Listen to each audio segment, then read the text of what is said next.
After losing the boat during an accident, an unconscious Jen washes ashore on an island.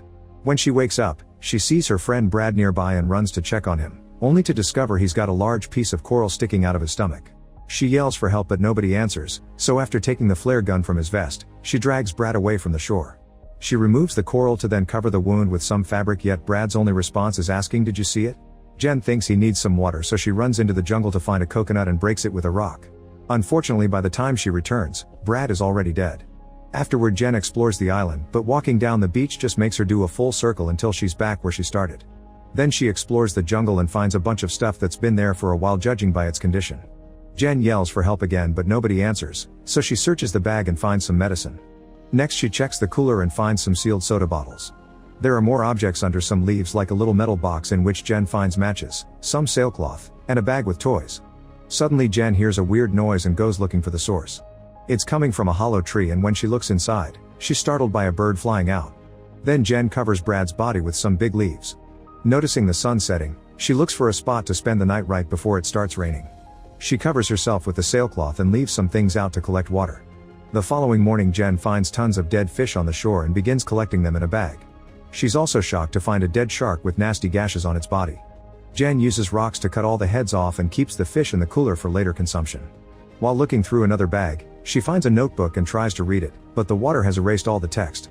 Among the pages there's a picture of a couple that makes her feel extra lonely.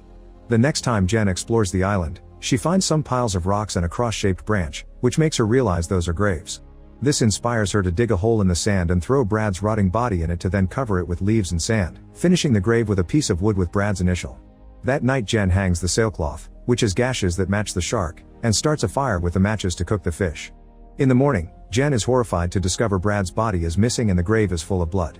Realizing there's something dangerous out there, she uses a rock on a branch to make a spear. She also brings a log to use as support so she can spend the evening sitting with her eyes on the jungle.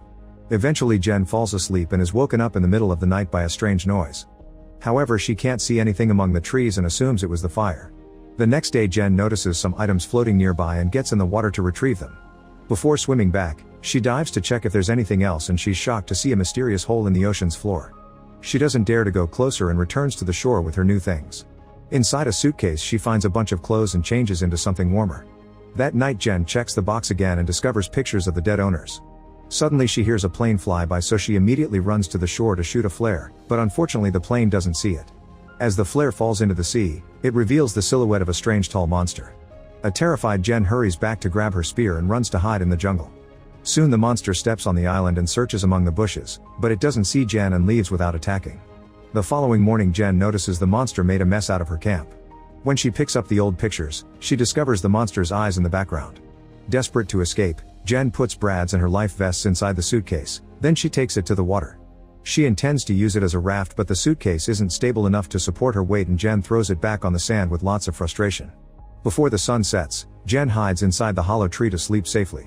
Later in the middle of the night, she's woken up by the noises of the monster arriving to the island. It grabs her log to begin rolling it and pounding on it, so Jen has to concentrate not to make any noise and protect her head. After lots of shaking and growling, the monster gets bored and finally leaves.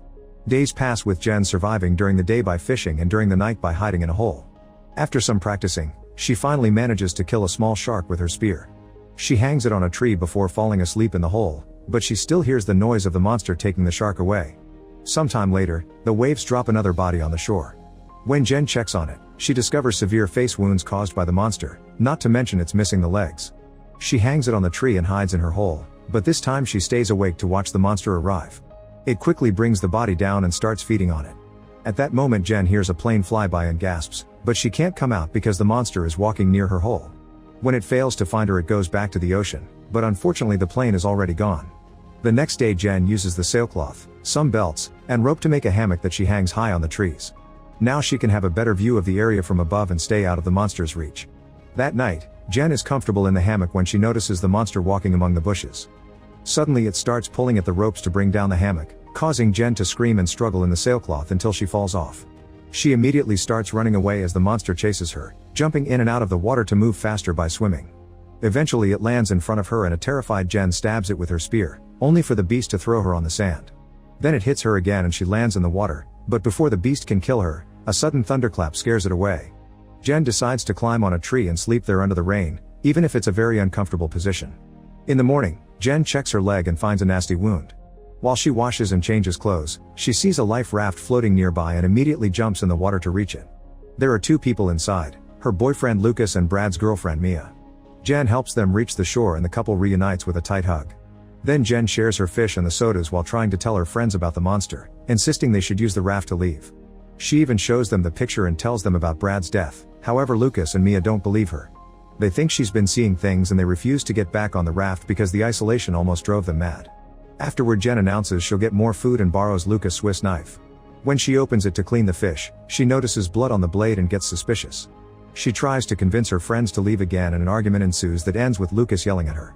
Later, while Lucas and Mia are distracted, Jen gathers her things and puts them in the raft before pushing it to the ocean to escape. However, her friends see her and run to stop her.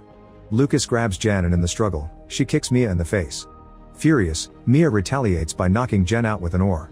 It's nighttime by the time she wakes up and she's horrified to discover her friends have tied her to a tree. They refuse to untie her when she asks, and Mia leaves to give the couple some privacy. Lucas begins complaining about Jen's attitude, mentioning how he had been having fun in the boat with his friends yet she wasn't happy and even threatened to break up with him. Jen thinks this isn't the right moment to discuss their relationship, but Lucas keeps going, yelling about how Jen has no home, no money, and no life without him. He thinks she had no right to try to abandon him on the island after everything he did for her. As Jen insists on leaving and talking later, Lucas points out she's sounding too much like his friend Zach, but he doesn't say what happened to him. Meanwhile, Mia is walking on the shore and notices some fish pieces in the water. Suddenly Lucas and Jen hear Mia scream, so Lucas grabs a torch and runs to help her. He finds the monster killing Mia and hits it with the torch, only for the beast to push him away. Then it jumps into the sea and takes Mia with it. By the time Jen finally cuts the ropes off, it's too late, there's only blood left in the water. The next morning Lucas finally agrees to leave in the raft with Jen. They work together to get a bunch of fish and cook them all with a fire made from the last match, this way they can bring provisions to the trip. Afterward they put all their things in the raft and take off at last. Inside the raft, Jen is surprised to see multiple bloodstains. As Lucas starts to row, he suddenly sees the creature swimming under them. Its claws reach out to attack Lucas, who immediately hides inside the raft and Jen closes it up. However, the monster doesn't give up and starts scratching the bottom of the raft. After a few hits that make the whole structure shake, the monster punches a hole and pokes its head in. Jen immediately kicks it and Lucas starts shooting the flare gun. The first time he misses, but the second flare lands in the beast's mouth. The duo then uses the chance to push it back into the water with the spear. For a second they think they're safe, however the creature reaches through the raft base again and drags Jen underwater, intending to take her to his hole. While she struggles against its hold, Jen remembers Lucas' dagger and uses it to stab the beast, who lets go of her and swims away. At that moment it sees Lucas jumping in the water to rescue Jen and quickly swims towards him, grabbing him at the last second to then drag him into the hole. After yelling in grief, Jen swims back to the shore and notices the fire they supposedly put off still has a little spark left. Jen runs to work on rekindling it until proper flames appear again. Afterward she grabs the notebook and writes a letter explaining what's happening in case she dies and someone finds her. Jen has a plan in mind which includes making a bunch of spears, gathering wood and leaves, and digging holes in the sand. This causes her to find a skeleton, so she decides to use the bones for her plan as well. When night falls the monster comes out of the water and starts wandering through the jungle, following the smell of fish. Once the beast reaches the bait, Jen lights a bunch of pyres on fire to trap the monster in the middle. Then she surprises the creature with her spear, stabbing it once before running to hide behind a tree. The monster goes looking for her and Jen waits to have its back on her so she can stab it with a bone, only to quickly be knocked down. She doesn't give up and immediately stabs the monster again, so this time it hits her hard enough to send her flying. Noticing that the beast is bleeding and in pain, Jen decides to keep on fighting. She stabs it over and over again with any piece of bone she can find, sometimes getting hit in the process. The creature pushes Jen down on the sand and she stabs its arm to free herself. Then it grabs her legs and pulls her closer to pick her up by her face, ready to finish her.